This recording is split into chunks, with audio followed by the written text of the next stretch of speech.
here. Let's switch gears here. Let's talk about the global energy. We've been calling out the price of WTI crude oil, for the last several months as it's moved off of its low, and it's now up another 1.4% today for WTI crude, just under $93 a barrel. And it's getting a lot of people, as it does, when we see big moves, talking about alternatives to oil. One of those is nuclear. Seth Grae joins us. He's a president and chief executive officer of Lightbridge Corporation. That's a NASDAQ-traded company. LTBR is a ticker to put in there. Seth, thanks so much for joining us here in our Bloomberg Interactive Broker studio. What is Lightbridge Corporation? What do you guys do? What's your strategy? Look, our main activities are we are designing advanced fuels that will work in the existing reactors as well as the new coming small ones. We're talking nuclear fuel. Fuel. So fuel you put inside the reactors won't work without it. But this is a reimagined, for the first time, new, better fuel for the reactors. We're partnering with Idaho National Laboratory to develop and test it. And this will improve the safety of the reactors and the economics of the reactors dramatically, as well as the non-proliferation, and can allow reactors to load follow with renewables on a zero carbon grid. How safe can they be? I just got finished watching Chernobyl, which is terrifying. And I know I'm one of the last people to watch it. But before that, I watched Inside Bill Gates' Brain. And I thought it was really a fantastic sell for the nuclear industry. He seems to have found a very safe solution to creating nuclear energy. Right. What's happening now is companies like TerraPower, that Bill Gates is the chairman of, and Lightbridge, our company, are developing newer, much safer technologies that literally physically cannot have an accident like Chernobyl. These are very different, extremely safer technologies. The Lightbridge fuel runs 1,000 degrees Celsius cooler in reactors than the current fuel, and actually will produce more power while doing it, and just extremely safe. Seth, reset kind of the world energy grid for us. Where is nuclear power today in the U.S. and then maybe in other parts of the world? Is it on the ascendancy, or is it still facing a lot of headwinds? It's on the ascendancy. The polling in most countries shows nuclear has about 2/3 favorable or strongly favorable support, and the people who work in nuclear don't believe that. And that we're seeing new nuclear reactors being finished in Georgia in the United States, ordered in many countries. We're seeing rapid development of these small reactors, advanced fuel like what Lightbridge is doing. And it's partly for climate reasons, but I think the stronger driver right now is energy security.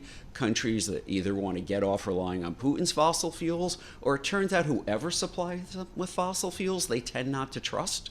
And being able to get off that is a good thing. And you just mentioned the 1% increase in oil prices that will translate to about 1% price increase in a lot of expenses, including gasoline. That doesn't happen in nuclear. It's very level pricing. A 1% increase in uranium price would result in a tiny, tiny fraction of 1% of increase in a nuclear power price. But it's the startup costs that are what terrifies everyone, right? Yes and no. In terms of the finances. If you're building one or two, yes. If you're building four, by the time you get to the third one, those issues are done. The United States built over 100 large reactors, most of them on schedule, on budget. The United Arab Emirates just built 4, pretty much on schedule, on budget. China is, Russia is. France built almost 60 of them on schedule, on budget.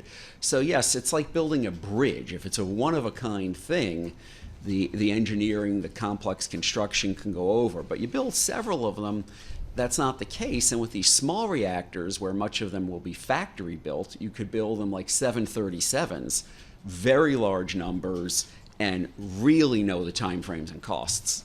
Talk to us about those smaller reactors. I guess I've heard about them just over the last several years. Tell them, what are they, how are they different, and what's kind of their purpose?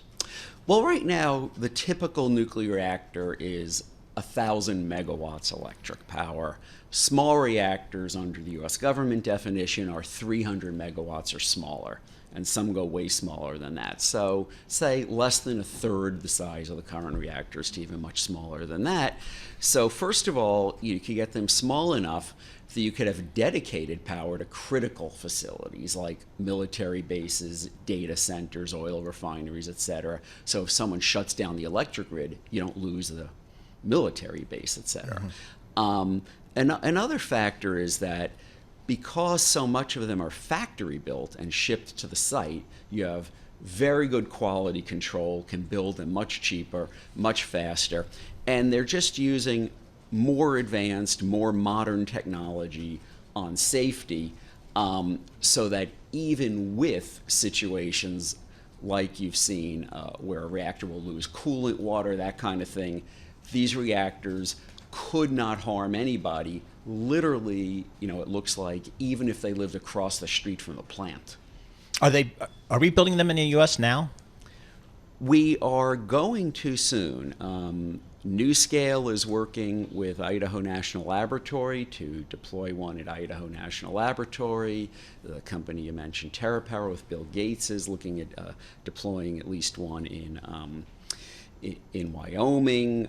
X-Energy is looking at deploying in Texas to power Dow chemical plants, and there are several others that are looking at near term, and probably the first will actually be nearby, GE Hitachi deploying one at Ontario Power Generation in Canada.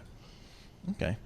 So I know the Nuclear Energy Policy Summit is in New York this week. What's the number one issue? Yeah, and I was pleased to speak there yesterday, and the number one issue there, I'd say, ostensibly is climate change, and that's what John Kerry spoke about in his keynote yesterday as part of Climate Week. But with President Zelensky about to arrive here in New York and speak at some events here too, I think energy security is really dominating, and we're hearing more and more about that at the conference too, not just climate. I wonder when everybody started adding a second U to the word nuclear. Have you noticed that? Yeah. Even George Bush says nuclear. Yeah. Where's that come from?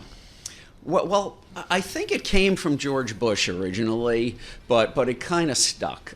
So it's an American thing. I don't hear that in other countries. All right, Seth, thanks so much for joining us. Seth Grae, President and Chief Executive Officer of Lightbridge Corporation. LTBR is the ticker to load into your Bloomberg terminal.